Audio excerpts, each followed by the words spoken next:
Are you struggling with the current housing crisis? Well, you're not alone. A day does not go by without Canada's housing crisis being in the news. However, if you live in Ontario, there are programs to help renters. Depending on what city you live in, it can be called social housing, community housing, subsidized housing, or affordable housing. No matter what they're called, they are programs that are meant to help renters that are low income and they're run through municipal governments. If you stay tuned to the end of the video, I'll actually tell you about a government grant that helps low-income to moderate-income families purchase their own home.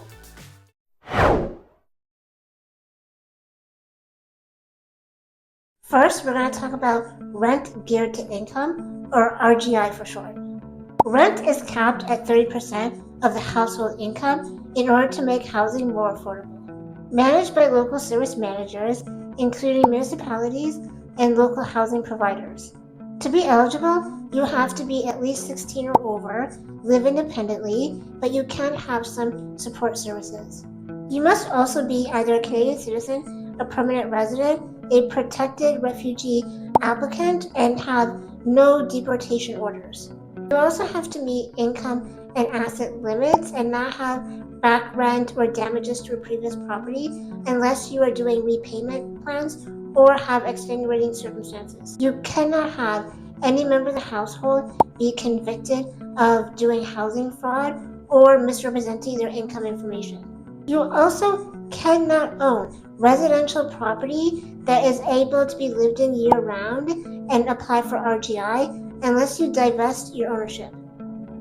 Now, the truth is, RGI waitlists can take years and sometimes decades because you kind of have to wait until somebody either moves or dies for a unit to become available, and there's not that many units in many cities. Like, they will have just like a handful of neighborhoods.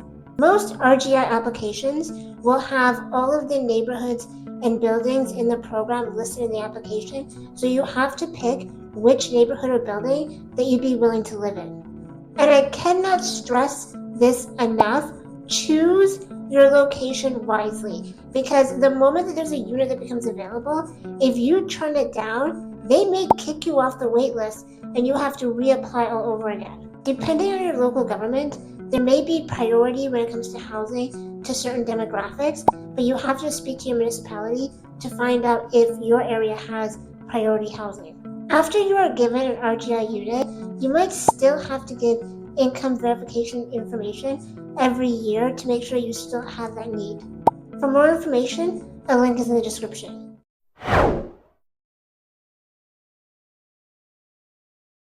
The Portable Housing Benefits provides resources to low-income households who are paying market rent. Eligible households can include those waiting on RGI waitlists. Priority can be given to those fleeing domestic violence and the risk of becoming homeless, individuals who are Indigenous, seniors, and individuals with disabilities, among others. The program essentially gives you a subsidy for your rent, and it's tied to the household and not the unit, so you can move and still receive the subsidy. In fact, you can move anywhere in Ontario as long as you're approved for this program and the subsidy moves with you, and therefore you can move if depending on your job, education, or other needs that you might have to move from one city to another. For more information, a link is in the description. As promised, we will now discuss a government grant that helps individuals who are low income to moderate income purchase their first home.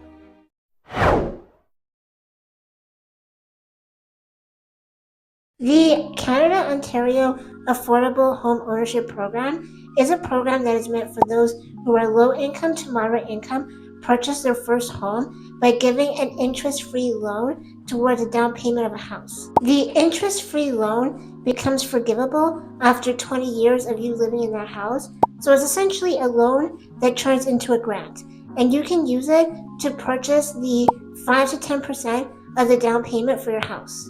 The house can be either a new build or an existing home that you buy, but it has to be your primary residence for 20 years in order for you to meet the requirements.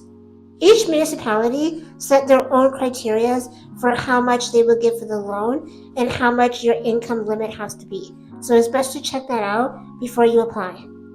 There are several municipalities that have information and even applications right on the government website. It's best to speak to your local municipality to get more details. Let me know in the comment section if you have any questions.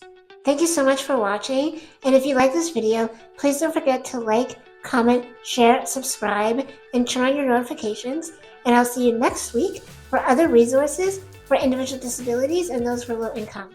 Thank you for watching.